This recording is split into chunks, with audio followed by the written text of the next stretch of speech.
União Soviética e China. Como esses países resolveram o problema da moradia? Do sonho comunal soviético às mega habitações chinesas, hoje nós vamos ver como que cada um desses países lidou com o problema de falta de moradia. A questão habitacional ficou muito forte, principalmente a partir da Revolução Industrial, onde aconteceu muito processo de êxodo rural. Então, as pessoas saíam do campo e vinham morar na cidade para trabalhar nas indústrias, e isso gerou uma superlotação das cidades que não tinham infraestrutura para receber tanta gente. Junto a isso, também tinha o problema das guerras, então ocorreram diversas destruições e os problemas que já existiam de moradia só ficaram piores. E na União Soviética, ao longo dos governos, o modo de se lidar com a moradia foi se alterando. Inicialmente, Lenin percebeu que, no início do século XX, que precisava se ter uma medida temporária para abrigar essas pessoas. Em 1918, de desapropriação soviética das propriedades urbanas,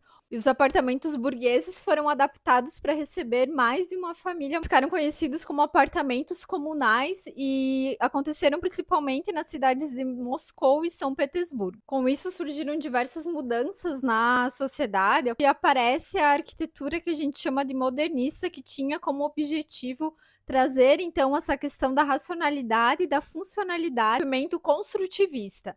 Então eles acreditavam que a criação de uma sociedade sem classes poderia ser influenciada pelo ambiente em que as pessoas viviam. A arte tinha esse papel de estimular e consolidar essa nova sociedade como a arquitetura, e foram construídos alguns complexos residenciais comunais. Esses edifícios foram pensados com princípios da vida comunitária, então os apartamentos em si eram menores, eram basicamente um quarto e banheiro, mas o intuito é que as pessoas conseguissem viver em comunidade. Em cozinha comunitária, refeições em conjuntos, então eram locais vistos como condensadores sociais, porque buscava-se trazer então esse modo de vida do socialismo, introduzindo isso na vida cotidiana das pessoas por meio da moradia. Esse foi um dos poucos edifícios construídos nesses princípios por causa da situação econômica da União Soviética, que não conseguiu transformar isso em algo muito maior.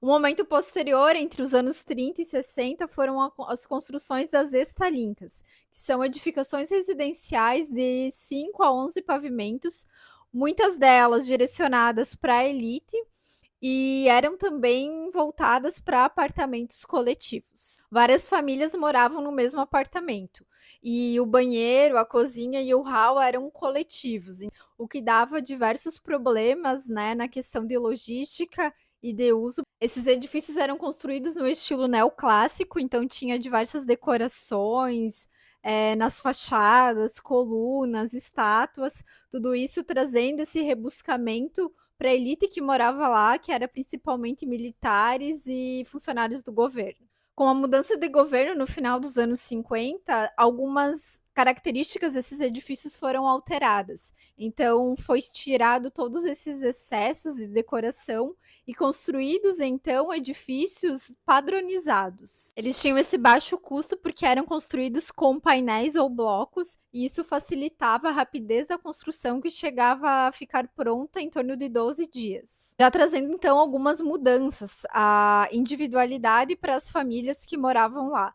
Então, os apartamentos eram pequenos, mas eram completos. Então, as pessoas conseguiam viver em família sem precisar compartilhar a cozinha e o banheiro, por exemplo. O governo distribuía esses apartamentos de forma gratuita para a população. Com essa rapidez na construção, permitiu que reassentasse milhões de pessoas nessas novas moradias que eram individuais, que foi um objetivo desse governo. Com a mudança de governo, novamente, entre os anos 60 e 90, foram construídos esses outros tipos de edifícios para moradia, que são um pouco mais altos, e também foram melhoradas algumas questões de funcionalidade dos apartamentos, dos cômodos, então trazendo um pouco mais essa funcionalidade para as famílias que moravam lá. Tanto esses da década de 60 como esses mais recentes são bastante comuns ainda nas cidades russas. A gente percebe que inicialmente se teve uma tentativa de trazer a vida socialista, o modo de viver socialista para dentro dos apartamentos, dos prédios, e depois isso foi se transformando até chegar nesses edifícios um pouco mais recentes, se trazendo essa questão da privacidade e individualidade de cada família, mas também há algumas críticas em relação a esses modelos que foram implantados por ser uma padronização, então ser algo tudo igual e replicado em vários lugares. Também a questão de serem, às vezes, alguns prédios localizados nessas áreas muito afastadas da parte central. Isso gerou muito transtorno para os moradores, então a gente sabe da importância agora, da gente morar perto do local de trabalho para evitar deslocamento, mas para a época foi uma solução que conseguiu trazer um pouco de dignidade, né, para as pessoas. Moradia sempre foi uma questão para a União Soviética. Em alguns momentos não foi possível colocar em prática por questões econômicas, mas em todos esses governos percebe-se que se buscou trazer alguma melhoria. Trazendo agora uns exemplos mais recentes de habitação social, a gente vai falar um pouquinho da China, sendo mudada a forma de pensar o planejamento da cidade e também de projetar essas habitações, moradias, principalmente essas sociais. Então, buscando principalmente o desenvolvimento sustentável. Consigo identificar que alguns elementos que foram trabalhados lá pela União Soviética foram reorganizados e estruturados um pouquinho melhor. O movimento de pensar esses edifícios habitacionais para além da forma, do layout, mas também considerando outras questões. Uma quantidade de pessoas que vão morar nesses locais, condições econômicas, também a parte do meio ambiente. A habitação ela é tão importante para o desenvolvimento urbano, mas também para a qualidade de vida das pessoas. No térreo, no terraço, na cobertura, há sempre locais que são favorecidos para as pessoas se encontrarem e terem seus momentos de lazer. Então se percebe um resgate do que os edifícios da União Soviética buscavam trazer para os seus moradores. Vida em comunidade. Os edifícios são pensados de forma que todos os apartamentos consigam receber a luz solar, algo que muitas vezes na União Soviética isso não era pensado. O uso misto, além da moradia, se tem escritórios, estúdios, a importância de ter essa diversidade de atividades, né, no mesmo edifício, no mesmo bairro, para trazer um pouco mais de dinâmica. Também se pensa em espaços voltados para a escala humana, que é algo tão importante para as pessoas se sentirem realmente mais acolhidas e mais abraçadas pelo lugar que vivem.